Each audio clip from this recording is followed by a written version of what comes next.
Well, good afternoon. This is Dyke Henderson, and you're listening to the podcast Life Along the Merrimack. We meet once a week.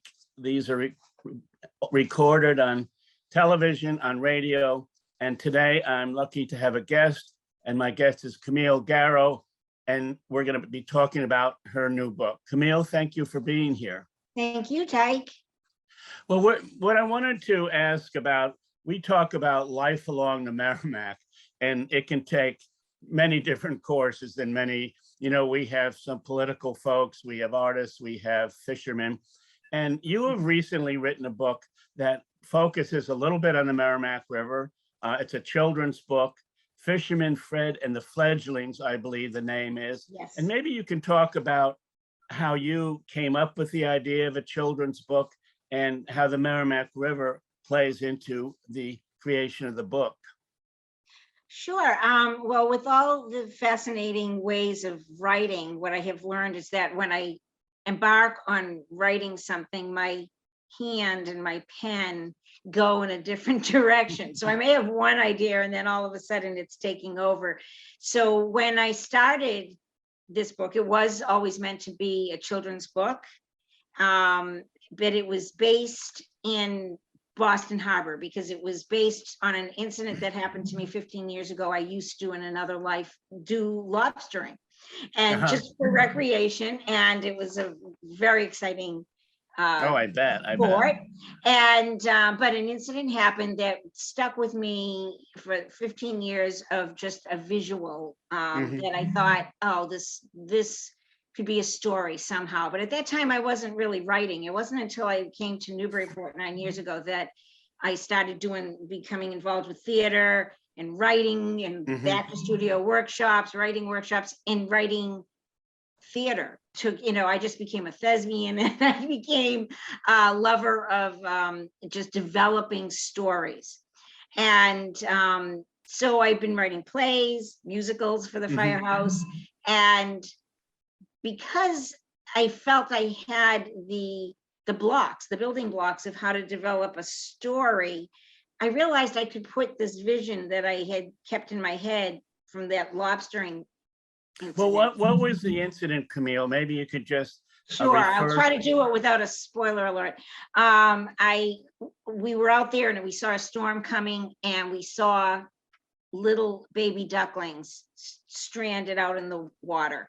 And no parents to be seen. So we had to figure a way to rescue them and keep them safe.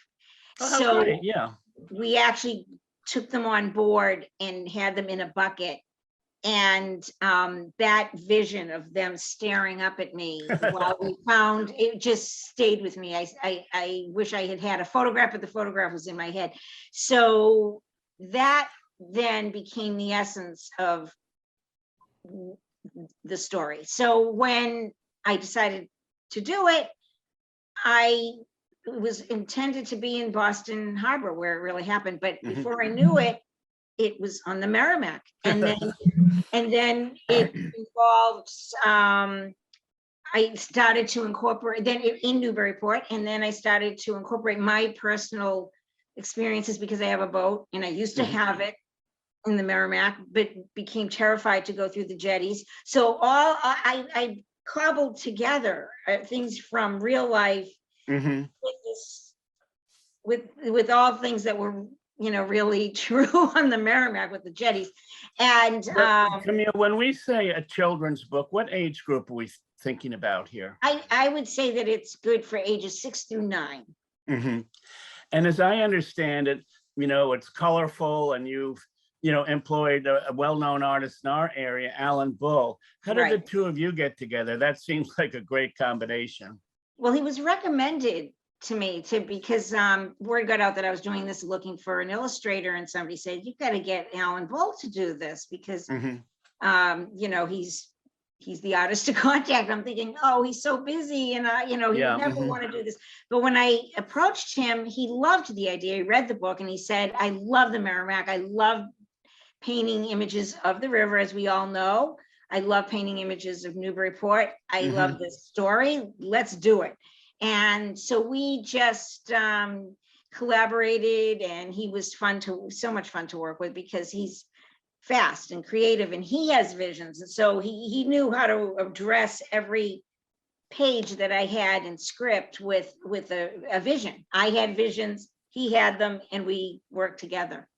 How did you go about finding a publisher or getting the material together for a publisher? Who is the publisher? Lulu Press, and it's self-publishing. So I was given their name too. I researched a lot of places, and I liked that source because you could do on demand, you can do one of or 100. Yes, and you don't have to waste copies or whatever, or do whatever. And they're very efficient. But I got word, also a recommendation of an editor that did someone else's book, and I contacted her. She's out of Newton, and she was an absolute delight to work with, Becca Quigley. And she ends up that the recommendation, they didn't even know she works for PBS children's, like she does Arthur and all those productions. So she's very versatile and very aware of what children like, how they react. So she was a great collaborator with us. So we became a nice little tight design team. You know, when we talk about children's books, and of course there are different age groups, but how many words are to a page? Now, of course, if you read an adult book, depending on what kind it is a lot of words. But as I understand it, there are fewer words in a children's book. Is that the case? Will there be maybe 100 words on a page or 10 words on a page? I never took the amount. I could have looked in the corner to see what the words were, but I was more focused on the point, the point size of the font and the style of the font. So we did 18 point. It was a style, I can't remember it now, but it was almost like a Times Roman style because it had letters, and this was Becca's input, that children could identify. Yes. Do you have a copy of the book that you can put up on the screen? It's available. Yes, it's available. Well, I can do it this way. It's available hardcover and paperback. So, oh, wonderful. Yeah, that's a great cover. That looks very great.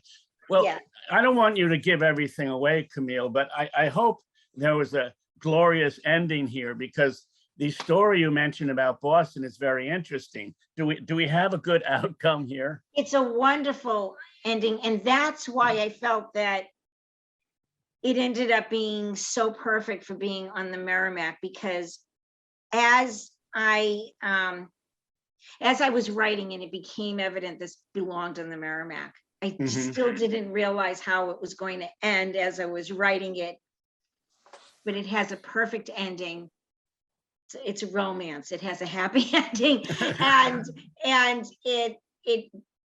it all belongs in the Merrimack. In Boston, it had a happy ending too. Totally different, so I can give it away. We actually found a place in Hingham, because we had to find kind of a little bit of shelter too. So we went over to Hingham and stayed in their docks, and there were a ton of ducks.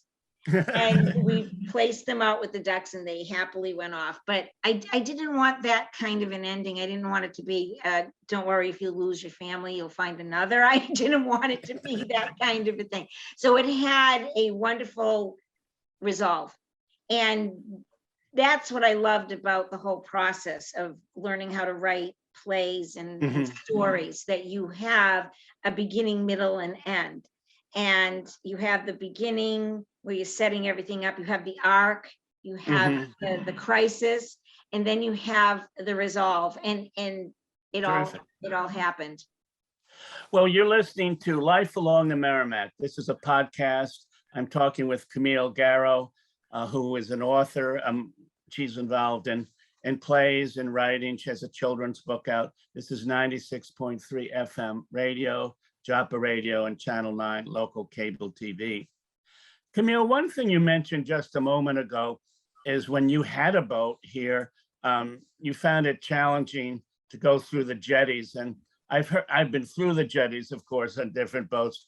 And I've always heard that, we have a strong current from the river. We have tides coming in. Was it a difficult thing? Maybe you could talk about that a little bit. It was terrifying for me. So we actually don't have it. We have luckily a place on on Lake Winnipesaukee, and I said we get to put it there, and it's nice and calm there. For the most part, there's challenges everywhere you bring a boat. It just comes with challenges, and this is based on my, as I say, my harrowing experiences being on a boat. But the jetties, I used to have sleepless nights when I knew that we were going to go on a boat ride the next day, because you'd get through it and then you'd be, oh, great, we got through, but now we have to worry about what the tides are going to be when we get back. So, did you set up your voyages with the tides in mind? You must have. we did. We used to talk to harbor master and the people at the yacht that took care of the yacht clubs and stuff, and ask them what were where the tides were and all that. But because weather is so unpredictable, I just still didn't feel safe. And it's not meant to be a story of making children afraid to go out on No, I get it. Yeah. But it is supposed to actually, what I really did want it to encompass, and why I was pleased with it, was that it ended up being a message that really does engage every age. There's something for every age to identify and resonates. It deals with fears that a child may have, and not realize what they're feeling, and what is it that they're feeling, why are they feeling anxious and all that. It deals with adults, because there's the beginning of the story where the children of the fishermen are nervous about where the dad is going. So it's all about that, about adults facing, dealing with their aging parents. And then it's about the aging parent trying to still prove their independence and ability to do things. Well, it's interesting, as I was with the Daily News for about 5 years, and I covered the waterfront here in Newburyport, and there were numerous challenges, as you're saying. They'd come up on a sandbar, or they'd hit the jetties, and as particularly amateur boaters who haven't been here and haven't researched it, many of them, and it happens every summer. And so luckily we have a Coast Guard branch here, where the Newburyport is the birthplace of the Coast Guard, as you probably know. Right. But so going through the Merrimack is a beautiful thing, but I agree with your assessment that, if you're coming in and out of the harbor, you must do some research and, be aware of the challenges that are out there. And you've certainly found this to be true. Right. And they're all very capable. It's an amazing Coast Guard. I've met them, and I've met Harbor Master Higgins. They're amazing people. Yeah, and they're very good. They're so adept at everything they do, and aware and reliable and knowledgeable. Well, you mentioned that you had been here for about 9 years. Maybe you could talk a little about your background. I believe you were in design, and Yes. somehow you found your way to Newburyport, as many of us did. We lived in Lexington for a while. Oh, and I'm very glad we left Lexington, and Newburyport's terrific. Maybe you can talk about how you found Newburyport. Yeah, it is funny how life evolves, and you find your way through to what ends up being the ideal situation. I had my business in Wellesley, Massachusetts for a good part of 30. The latter part, it was actually in Boston, in the north end of Boston, so really right in Boston. And it was my own business called Wellesley Design Center. And I had every intention. I decided to move and downsize because my son went off to college, and was looking around. And because of just, I remember my parents actually always coming up here. My mother loved the theater, and she'd always tell me about the theater and the screening room and, the culture here. And it always intrigued me. And then the historical homes, and just, that's what my love is all period homes, and just homes in general. And I thought, oh, beautiful, the coast, along with water, and I wanted more of a community. And when I came up here, the North End was a lovely community, but you don't really get to know people. But I wanted a place where I could really be part of the neighborhoods. And I just got that feeling when I started walking around. It's a walking city. So Oh, just when I was absolutely. trying it out, I didn't move here yet. I just got a sense. I just got that feeling.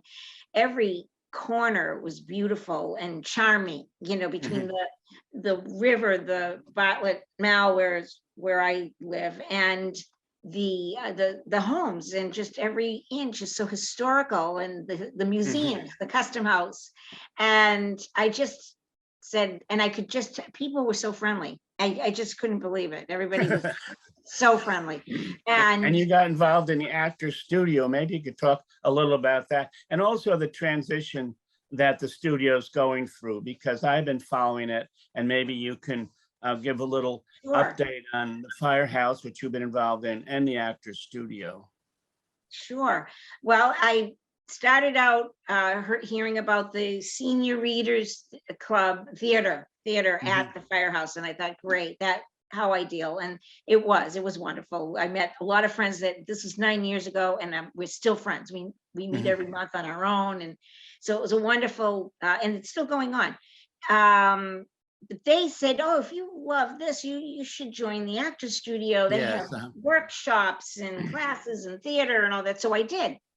And it's just been a feast. It's just, I couldn't get enough of it, between their writing workshops, their acting workshops, their improv, and then of course the theater that they do. And then we had it's a black box. It was a black box theater on Mhm, in the tannery for 30 years. And then COVID came, mhm.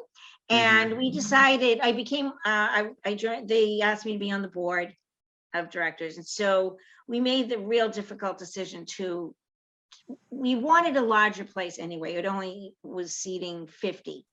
And we knew that even then, which we didn't realize would take so long for COVID to end, we knew that people were not going to want to come back to theater and be in a tiny, Right. Mhm. shoulder to shoulder with And people. Mark Clapton is still involved, is he not? Yes, he's still the But, executive as a chef. journalist, sometimes I have a name in my mind and I have to put it from there. But Mark is still involved, and you're moving forward, Absolutely. looking for new space. And we're actively looking for new space. So we wanted to do this beforehand. We'd never thought it would take this long to do it. We'd really like to stay in Newburyport, and it's just harder and harder to find locations that just offer us a bit more space, parking, the Yeah, access areas that we need, for the adjunct areas for green rooms and stuff like that. But we're spreading the word, but we're surprised at how long it's taking. So we have been renting space from St. Paul's. hmm, Sure. And they've been very wonderful, letting us use their various rooms for our workshops and class and performances. We had an outdoor theater in their backyard all hmm. summer. We built a stage. So, and we've been doing a ton of Zoom productions. So we've been extremely active, and it's impressed me incredibly, because people are so creative Hmm. and determined to keep this theater alive, and all Sure. theater alive. Well, talking about different spaces in town, I understand you're going to be signing your book in a few days. Maybe you can talk about how you're going to be signing a book. I think Alan Bull might be signing a Yes. calendar.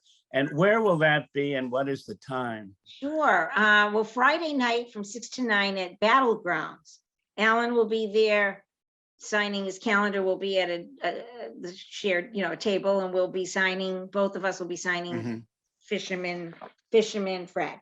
Yeah. and and on Saturday, the Senior Community Center is going to be having something sponsored by Anna Jakes, that they're going to do a Oh, good.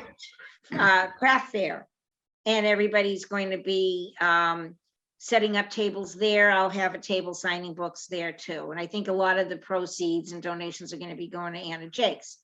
Hmm. So, and this will probably keep going, because more and more people are doing these. It's Christmas time, which was what I was hoping to be able to time well. So I'm Yeah, your timing was good. And in terms of your next project, or I don't know if you talk about the next book, but you're a busy person. This was exciting. Do you have another book in mind or another play, or what does the We're new actively year look for you? working, we're actively working. I have many short plays in the works, but the big thing that we're in the midst of really practicing rehearsals will be at the Firehouse. It's another musical I wrote, as you recall, because you interviewed me 2 years ago for the Benedict Arnold Washington Yes. story on treason. This is another historical fiction musical that will be in April at the Firehouse. We're practicing twice a week now, and I wrote all How the is the music. Firehouse doing, Camille? I mean, everything's under duress, we know that, but the Firehouse is still plugging forward, as we all are. There again, the determination and resilience of this theater community is just amazing. It's just amazing. They don't stop. They've been doing productions every weekend. They just did a Neil Simon play, Rumors. Wow. And they've also, they've got productions, I think they're still going on tandem that they rented out the town hall in Andover. And they're doing Elf there at the same time as doing other things.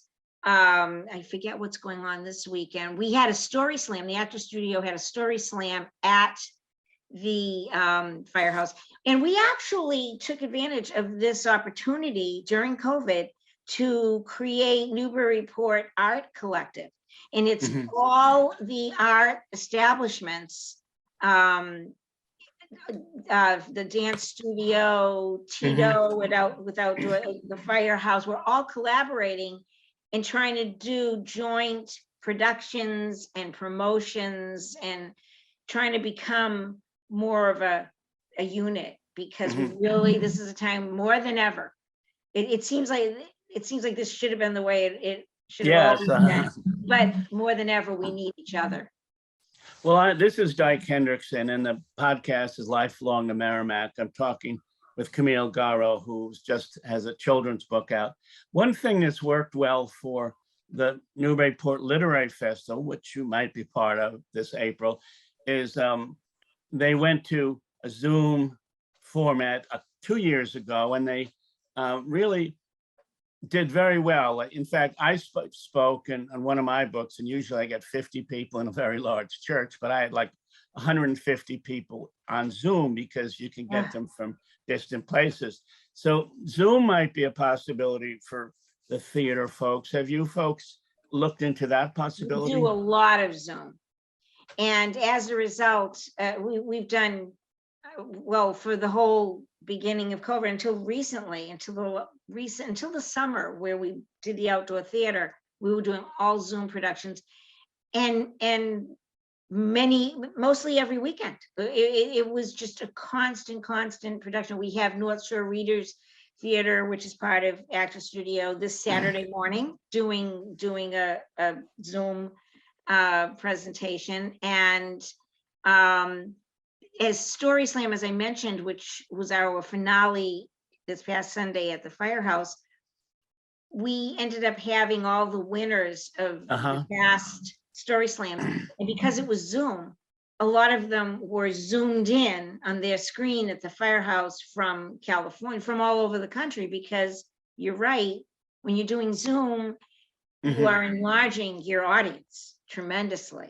It does cut both ways. And I do talk about the Literary Festival. My wife is the founder, Dyke Henderson is the founder of the festival. I've spoken or presented there every year for the last 16 years. They're starting 17 years, which is pretty good. But, it's a vibrant community, and, they have youth books, they have children's books. This is something that you might look into for April, Camille. That would be an honor. So that would be wonderful. Yes. I do go to that. I look forward to that festival. It's just an amazing project in itself. And some people, as I say, they do like Zoom. Other people, they kind of want to come out and meet the authors, and they want to, ask questions. And so maybe, and I'm talking about the Literary Festival now, they'll combine the best of both worlds. They'll have some authors, if they're local, such as yourself, would be there, and you could sign your books. And then if they're authors from a distant part of the land, they could be on Zoom. So I think the literary festival people are figuring this out right now. How can we do best? How can we serve everybody? But their numbers are definitely going up.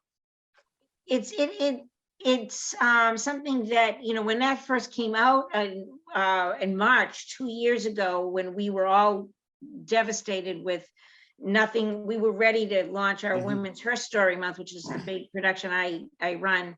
We Yes, were I remember just that. ready to have our first show, and we had to cancel it. And I got word on my email saying, join us on Zoom. We have to decide what to do. It was a board meeting. And I said, what's Zoom? What do I do? And so now it's just part of life. We still have our meetings on Zoom because it is the most convenient way to make sure everybody can go. And it really does, it's forced us to be creative in ways we never expected. Yeah. And now we can do hybrid. Yeah, I think that's what we're all looking for. Well, I'm Dyke Henderson. This is Life Along the Merrimack, 96.3 FM radio, Joppa Radio, Channel 9, local cable. I'm talking with Camille Garro, an author, an actress, a screenwriter, a playwright. Camille, we just have about a minute more. If you can just hold up your book again and remind us when you're speaking. I think it's Friday and Saturday, but that's a wonderful cover. Friday, thank you, Alan Bull. Alan Bull, local. Friday artist. At Battlegrounds from 6 to 9. And where is that?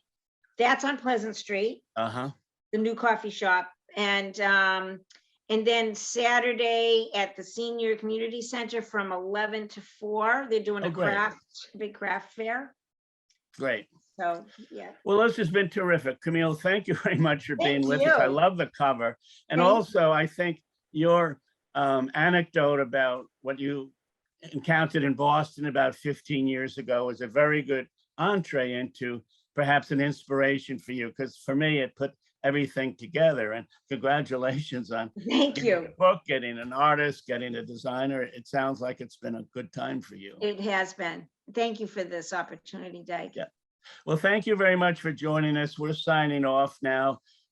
This will be on YouTube eventually, and we'll keep everybody in mind. And again, Life Along the Merrimack, we talk about the health and history of the river, and we bring on luminaries such as Camille Garro. Camille, thank you again for being here. Thank you. Thank you. Okay. Good afternoon.